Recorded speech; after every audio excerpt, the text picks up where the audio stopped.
بسم الله الرحمن الرحيم أرأيت الذي يكذب بالدين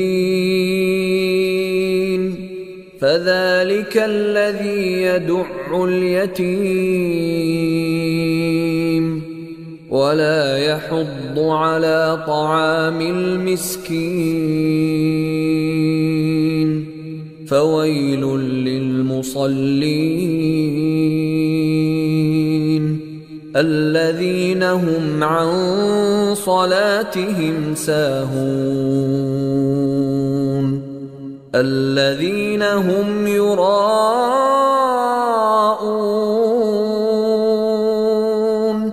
ويمنعون